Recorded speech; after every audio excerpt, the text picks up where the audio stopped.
Today is November 8th. This is the 1967-1968 front headlamp door cover.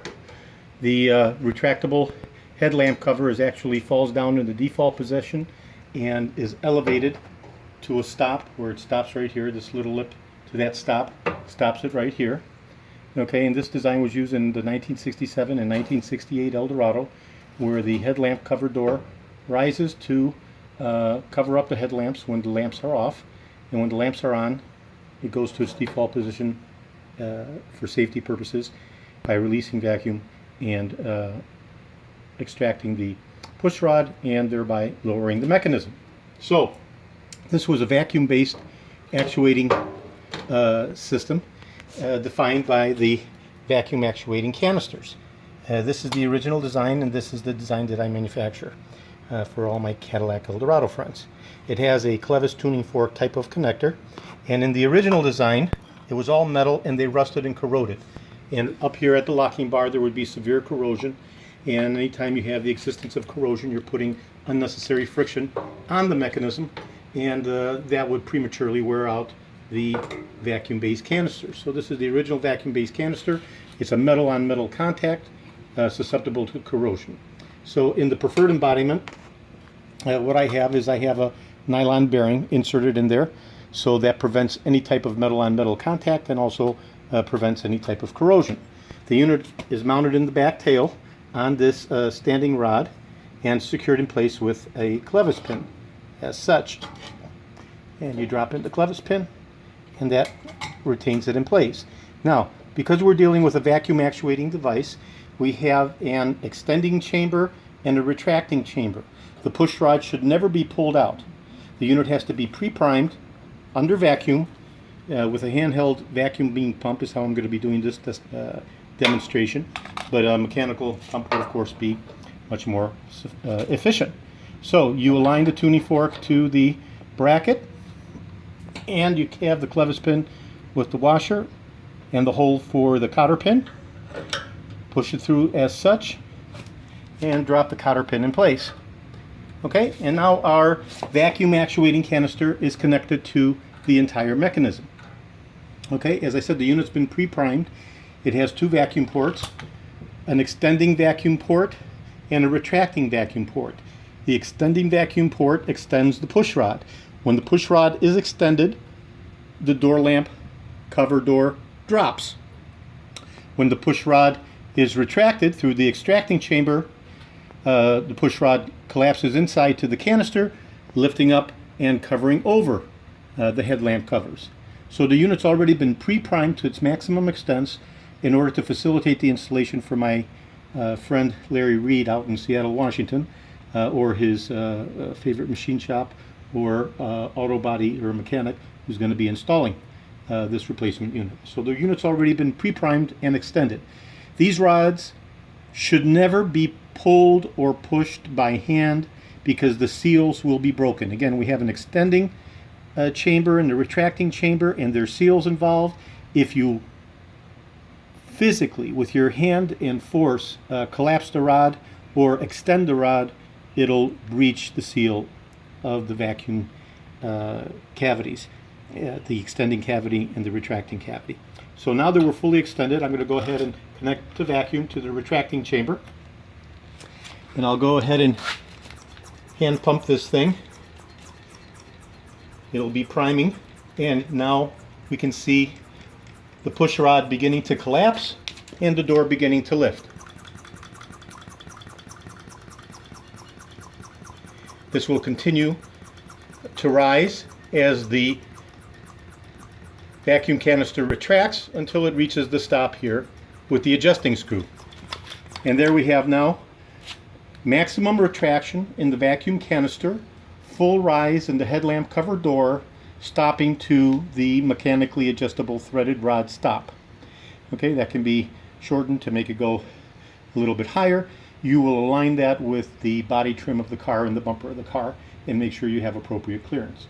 So in this functional validation test, we've seen how the retraction of the push rod of the vacuum canister lifts up the headlamp cover door, covering over the light bulbs, the headlamps, or the or the headlights. I guess there's 3 different terms of art we can use as far as headlights are concerned. So when I release the vacuum, you can see that the system maintains full vacuum integrity because the chamber is sealed. It is not releasing anything to atmosphere. It does have the retraction vacuum cavity and the extension vacuum cavity. In each of that feeds a closed loop vacuum system that goes to the primary vacuum retraction tank. Okay, and this is the primary vacuum retraction tank. There's also a much smaller tank used for the vacuum door locks, but this one is for the headlights. So this is your vacuum tank.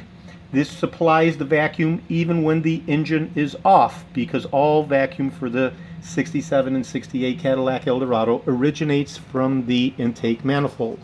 The intake manifold creates vacuum in the vacuum closed loop system with the vacuum tank, and that causes the actuators to function accordingly, either in retraction or extension mode. So now that we are totally retracted on the push rod, we can see the headlamp door is covering the headlights, and we have 100% vacuum integrity because the door is not slowly dropping.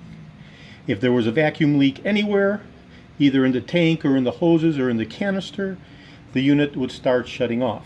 This is the phenomenon that typically occurs with most Cadillac Eldorado owners when they shut off the engine of the car and the system is no longer producing constant vacuum.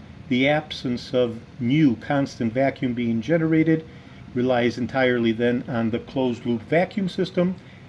When you have a small pinhole leak somewhere in the hoses or in the tank or in the canisters or in the seals of the canisters, you start getting the slow dropping effect when you shut off the engine. Otherwise, you should be able to park your car in the garage, shut off the engine, and the headlamp doors stay up entirely. So now I'm going to do the reverse functional validation test by activating the other side of the vacuum canister, which will create vacuum in reverse order, giving us extension of the push rod and lowering of the door. Okay, so I've timed that again. I'll now go ahead and extend the actuating rod to lower the door. And there we go.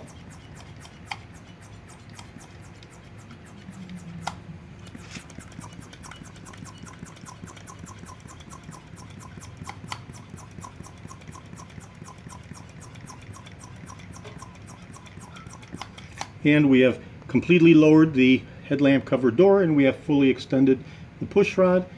And we'll do one final validation test in the retraction of the push rod to elevate the doors one last time. Of course, this would be a lot faster and a lot smoother using live vacuum from a motorized system or live vacuum from the intake manifold of the actual car, but we're using a handheld vacuum just for this validation video here, which more than serves purpose, I think.